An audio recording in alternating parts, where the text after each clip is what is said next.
Donald Trump got torn to shreds at the Munich Security Conference. I think the superstar of this conference was the European Union Foreign Affairs Chief, Kaja Kallas. She was given just jab after jab, knockout punch after knockout punch in Donald Trump. And she's like, do not lecture us about free speech. I don't need to hear that from the United States, which is like 58th on the list of like countries that are free. Like you don't lecture the EU. Here, watch this. Let's play it.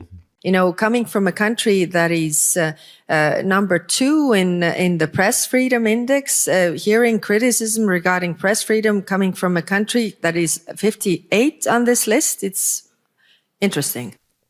And then she says, let's be very clear what we're going to be doing in the European Union. We're going to be supporting Ukraine. If Trump and the U.S. is doing whatever the heck it's doing and supporting Russia, we're standing firm. Here, play this clip. How I see it is very simple. Russia's maximalist demands cannot be met with minimalist response. Think about it. If Ukraine's military is to be limited in size, Russia should be too. Where Russia has caused damage in Ukraine, Russia should pay. No amnesty for war crimes, return of the Ukrainian deported children.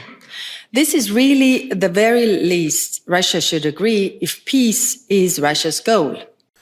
Then you got to hear from Denmark's Prime Minister, Mette Frederiksen, and she's drawing clear, bright lines, clear red lines. Look, you're going to go after NATO nations? Say goodbye to NATO. Enough is enough. Stop this crap. Say goodbye to NATO. Here, play this clip. Talking about defense, how likely is it that you're going to have to defend Greenland? So nice to be on stage with you. Thank you. And nice to be with my allies and my friends and my partners. Well, let me put it this way. I mean, if one NATO country attacks another NATO country, then NATO ends. It's game over. Then it's game over. So I hope I answer your question. Yeah, these women leaders at this Munich Security Conference were crushing it. That's why we need more women leaders of countries out there. Also, you have Polish Prime Minister Tusk was mocking Donald Trump's desire for Nobel Peace Prizes. Trump's like, he's like, I'm not really sure the Nobel Peace Prize is going to even be enough right now. Here, play this clip. When it comes to this special award for the Ukrainian nation, frankly speaking, for Ukraine, there's no prize, good enough prize, I think. Even the Nobel Peace Prize would be not enough. I'm absolutely sure that you deserve something more. And, just one remark.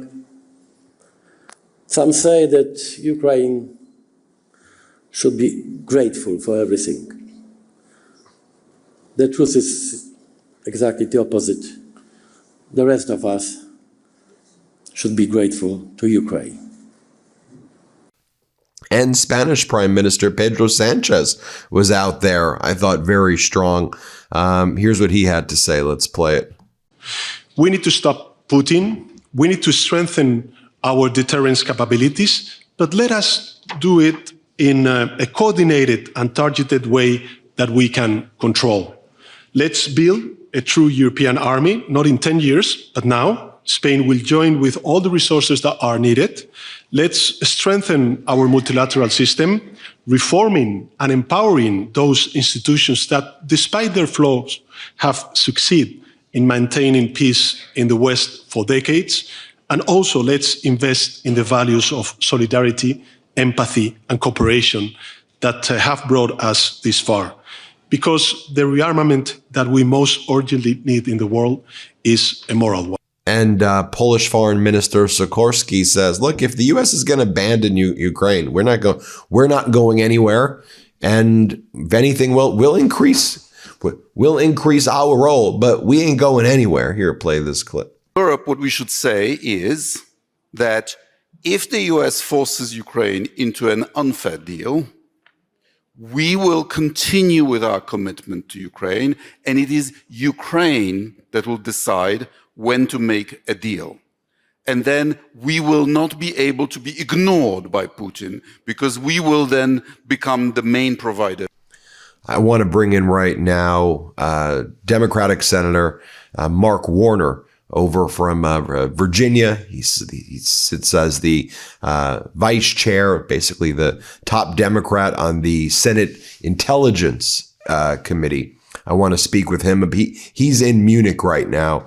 And I want to talk to him about the Munich conference. And I want to speak with him as well about just all of the intelligence breaches that are taking place within the United States and how our intelligence agencies cannot be trusted. I'll start by talking about what went on in Fulton County, because you've got Americans sending Tulsi Gabbard to take a look straight out of like Orban or Putin, sending her to be there to seize 2020 voter data as part of, unhinged conspiracies to try to rig the midterms here. This is a great interview, and we go deep into foreign policy, which I love, especially with everything that went on in the Munich conference here. Let's bring in that interview. Senator, great to see you. I want to talk about what's going on right now as many suspect what a lot of this, ICE surge is about. Also, what we're seeing in Fulton County, with this affidavit of very curious propriety where they were able to raid the facilities where the 2020 ballots were being held. Is a broader plan here as we approach the midterms. Trump's polling right now is in the gutter, like the worst in history. And he's doing what desperate despots do. And he's starting to see, he's saying things like, I don't know about these midterms, or, I'm going to think about putting ICE around it. And then you start to see these actions like unfolding, and people are really worried. I mean, you sit on the Intelligence Committee, you've got a great deal of perspective around here. What do you make of all of this, and how do we stop it? Well, first of all, Ben, a year ago when people said, "Hey, Warner, do you think there's going to be problems with the midterms?" I said no. I didn't take it as seriously at that point. And then all of a sudden you see Trump come in and throw everything possible at the wall. A year later, I am more terrified than ever that this guy who can't get over the fact he lost in 2020 is terrified again with his name not on the ballot, losing in 26. And I think we got to be on full guard. And let me just take 2 minutes and say what happened in Fulton County. First of all, to go way back in history, the last president that tried to mess this much in the electoral process was Richard Nixon. And after Watergate, there were all these rules, regulations, norms put in place that said, the president shouldn't be involved in domestic activities. He shouldn't be involved in criminal activities of the Department of Justice. Our intelligence services ought to be outward looking and not inward looking at Americans. So we put a whole bunch of rules and laws in place. Almost all of those are being violated. Let's talk about the first one, which I think folks haven't really focused on that much. How in the hell did Donald Trump even know that this search warrant was going to be issued? That's not appropriate for a president to intervene in the Department of Justice. We all know this, a Pam Bondi is the opposite of Department of Justice. But there's foul number one. Foul number two, he then calls Tulsi Gabbard. Tulsi Gabbard is the director of national intelligence. She has no responsibility at all for, election security other than trying to prevent foreigners from interfering in our elections. And she sure as hell doesn't care about that because she has helped oversee the dismantling of all of the election security foreign line influence centers at her office, at the FBI. They've cut the cybersecurity agency by 1/3 on election security. So here's somebody who then comes down, shows up creeping around this effort to pick up these court records, kind of furtively wearing a hat, kind of looking like she's, super spy. And she then says, "Oh, I got asked by the president." Then the president throws her under the bus and says, "No, he didn't ask her." And she's scrambling. She then says, "Well, I've got this statutory authority," which, by the way, is only outward facing. We finally get the underlying request for the search warrant opened. And you're right, Ben, it's some crazy guy, Ken Oden, who is a election denier. He's already been sanctioned by the courts from his malfeasance in 2020. And now he's been brought in somehow in this mysterious position inside the intelligence community to go out and try to go after folks or try to recreate the 2020 election scam or misinformation. I mean, remember, this was the kind of guy who thought about Italian satellites and Venezuelans and Iranians. It has been totally debunked. So you have this I think they've got egg on their face right now about how inept that was. And then to make matters worse with Gabbard, she also went down to Puerto Rico and grabbed election machines, never told her oversight committee, never told the Gang of Eight, which is the highest group that's supposed to look at this stuff. So we have this rogue effort going around trying to spread, I believe, misinformation. The second piece, and I'll be brief and then happy for any follow-up, is we got the issue around these roving ICE patrols. I absolutely believe in the ICE reforms, you got to say ICE can't show up at polling stations. Obviously, it doesn't take much to intimidate or get Americans not to vote. And I will get pushback from the MAGA crowd saying, well, Warner, why do you care if ICE is showing up? If you are a registered voter and an American citizen, you have to worry about that. Bullshit. We do know ICE discriminates hugely, particularly against Latinos. We know as well that there are many families that may have some people legal, some people undocumented. But even more importantly, ICE is starting to collect information, personal information about American citizens. There was a person in Minnesota. She was up for a global entry pass. DHS denied her that pass because she showed up at a protest. So the hypothetical I gave is, if ICE knows, Ben, that you have an unpaid parking ticket and they know your name and they know your face from some of this technology data sweeps, are you going to go out and vote if there might be the possibility of an ICE person there? You're just not going to put up with the hassle. So we have this effort to try to potentially spread misinformation or regurgitate these old theories. We have the potential threat of ICE doesn't even have to show up, but the idea of a threat of there that I believe will intimidate voters. And I think I'm going through right now with election experts, what are the other things we've got to be on guard for? Because I think this is a real threat, unlike anything in the past. In the past, we've mostly seen foreign interference. And I think the foreign interference, particularly the Russians, could amplify the bad stuff. But my bigger fear now is domestic interference, some of that potentially originating inside the administration. Look, I think what you just said coming from any senator would be concerning, but especially your role as the vice chair of the Senate Intelligence Committee and sitting on the Gang of Eight and seeing, or at least in the past when presidents would show things to the Gang of Eight, you have rare access to this type of data and this type of information, and to assess threats from a place of a very kind of, sober, top level analysis. And you're seeing this, I guess, more broadly, sitting on the Gang of Eight and being a part of this group. I know obviously there's much you can share. That's the purpose of the Gang of Eight, but also this Trump regime is not sharing things with the Gang of Eight anymore. And often you're learning about things on the news where you would normally be briefed. How has it changed the Gang of Eight process, with Trump versus in the past, in terms of just getting the basic information that's needed? Because this was supposed to be a bipartisan thing when it comes to national intelligence. Well, a case in point was, Gabbard going after the voting machines in Puerto Rico. If there was a foreign nexus, it is not her choice. It is her legal duty to report that to the Intelligence Committee. We're her oversight committee. The good news, if there is any good news, is that they have been so outrageous and kind of blowing off that, for example, on this whole other issue, which we've not talked about yet, about the whistleblower, there was a whistleblower, which I can't talk about the substance of the complaint. It was greatly redacted by the time we finally saw it. The whistleblower brought a complaint in May She knew about it and was briefed on it in June.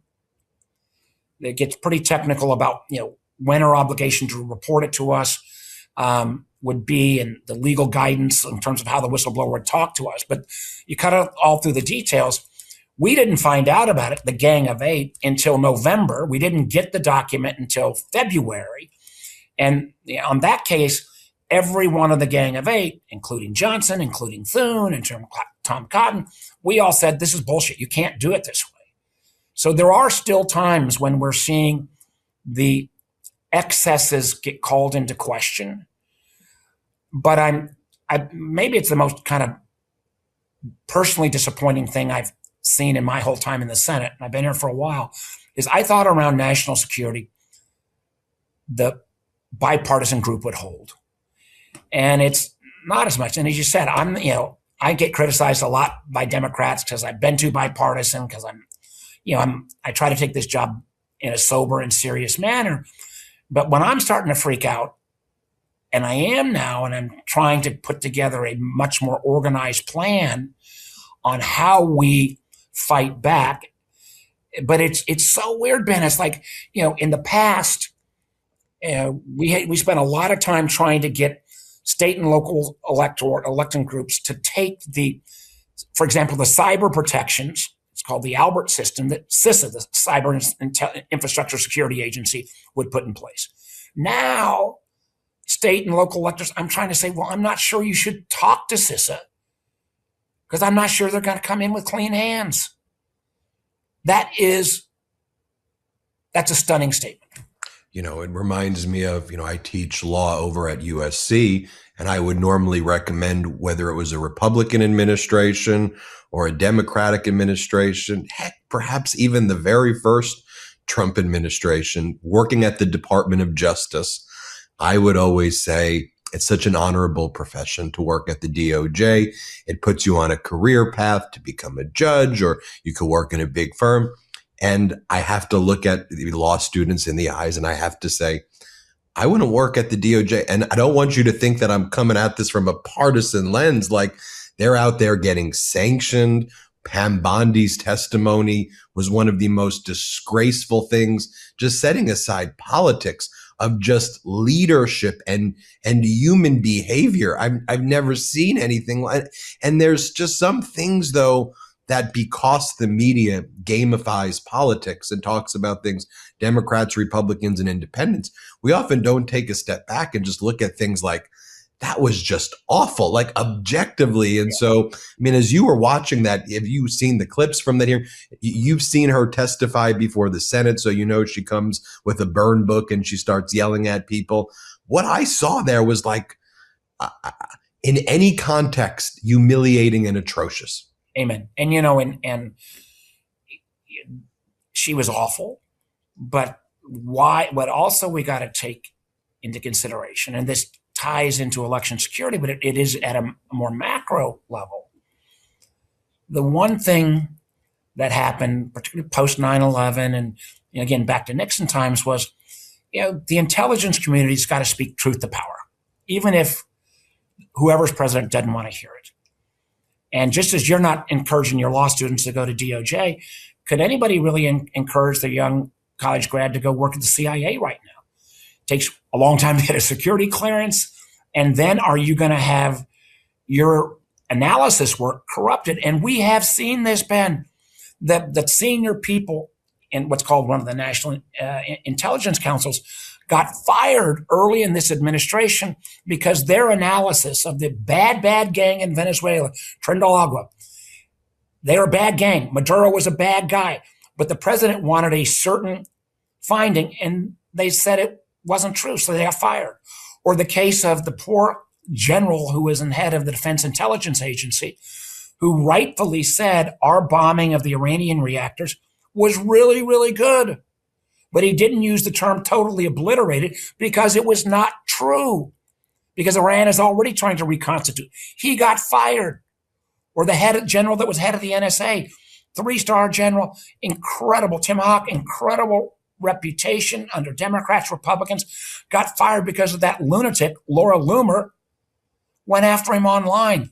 if we are corrupting our intelligence product to meet the will of this president, or if people are holding back from telling the truth, this country is less safe. And again, don't take my word for it on this. The fact that some of our allies are not willing to share the same level of intelligence with us because they're not sure it will be kept secure. Remember Signalgate, what seemed like a long, long time ago? That was just a tip of other malfeasance. This is making America less safe. That's where I was going to go, because that doesn't get enough attention. How our allies view us in terms of intelligence sharing, whether it's Canada, Europe, elsewhere, Australia.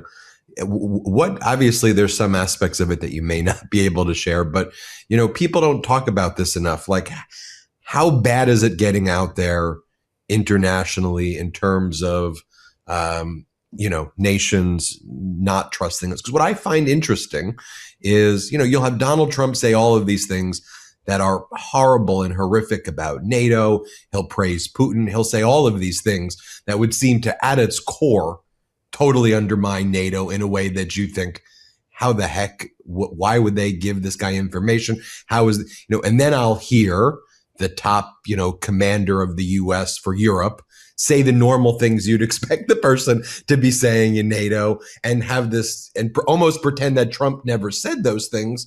But I always think when I report on that, there's no way they could be giving us all this information anymore when he's out there having Steve Witkoff and Jared Kushner meet in Miami hotels with Ushakov and Dmitriev and talk about fake $12 trillion deals to undermine Ukraine. Amen. And, let me give you two examples. One is a number of the conversations I can't relate, but the Dutch, who were, they're not Five Eyes, not one of our key partners, but they are a very strong intelligence partner. They said the quiet part out loud in the Dutch press, that they're not sharing as much as they used to because they're not sure of security. And that is awful. Now, American intelligence is the best, and all of our partners get a lot more from us than we get from them. So none of them are going to break off those relations. But if you look at the aggregate amount of information we get from all of our intelligence partners, in many cases, that's 50% of whatever item we're focused on. So you lose 10% from each of them, and net to us, we are less safe. And an example of a tangible example that's just in the recent past. Remember, literally, it seems like it was a long time ago. It was only a few weeks ago when the Iranian people were out in force on the streets. And Trump said, "Don't worry, we got you back." Yeah. And, it might have been one of those teetering moments, not dissimilar to Assad, where the awful regime in Iran might have been able to be gotten rid of. But part of the reason he was not able to use American power, and it was a real debatable whether a strike would have worked or not worked, but we didn't have that capacity because the normal aircraft carrier that is there was off the coast of Venezuela. We got 20% of the fleet blockading Venezuela to stop their oil getting out. And the normal way that we would put more pressure on Iran would be to say to the Europeans who still got embassies there, hey, you guys got to ratchet up as well. There might be ways we can help the opposition. But our Europeans were all focused, because it was exactly the same time when he was on this crazy rant about Greenland. They were sending troops to Greenland to make sure that NATO didn't blow up. So we are less strong against our adversaries. And I think we would all agree that a better government in Iran that actually reflected the Iranian people would be good. But we don't have the ability to use our full tools, cyber, kinetic, or also our allies, if we're pissing on them at the very same time.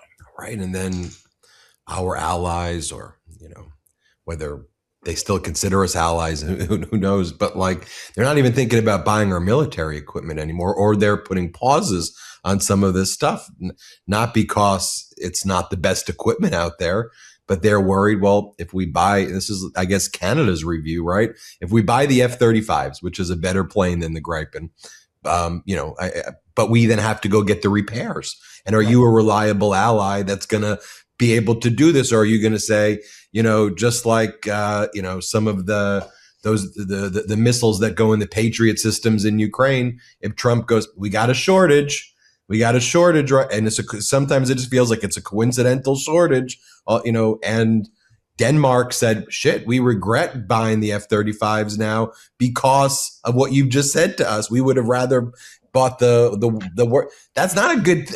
It's not a good deal for our country. And let me give you another quick example. For 40 years, under Democrats, Republicans, including Trump won. And by the way, in Trump won, a lot of the election security protection things were actually done during Trump won. He had good people underneath him on that.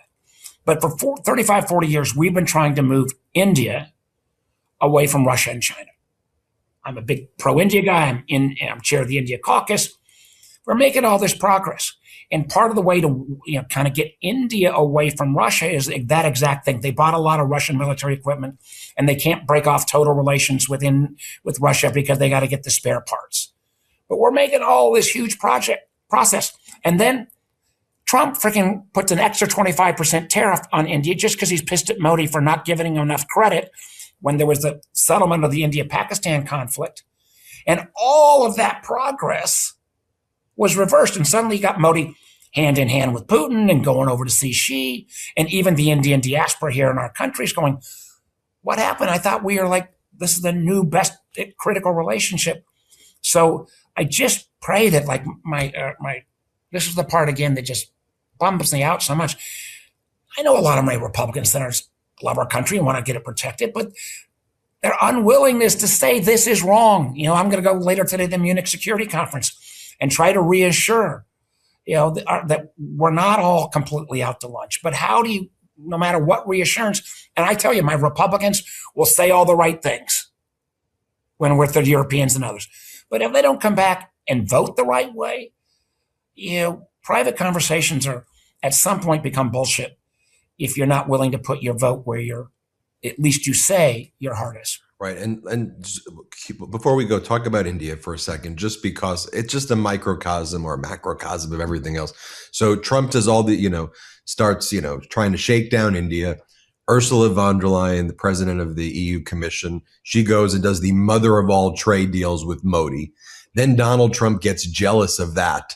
And then he's like, oh, look, they did a deal. So now all of a sudden, we do supposedly a deal, except the European one is in writing and it's written. It's been negotiated over the course of decades. It's like a real thing, on paper. And then Donald Trump does a tweet or a social media post, with Modi.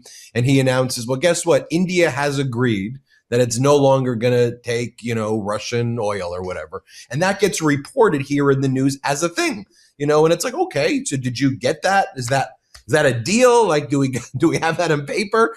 And then we all just kind of move on, but it's not a thing. I think he made it up. I don't think Modi agreed to that. Frankly, I'm not even sure if we have a deal other than our kind of tariffs enforcement, just lowering the tariff rate to what it should, it's still high, but what it should have been anyway. But there's nothing on paper. Same thing. I could go every country with that, but I think that's a perfect example. It is. And again, India is the most populous country in the world. They are still a democracy. That's a strategic and cultural and long-term positive alignment. And for this to be played because Donald Trump's ego was upset that Modi didn't think he should win the Nobel Prize, you can't make this up.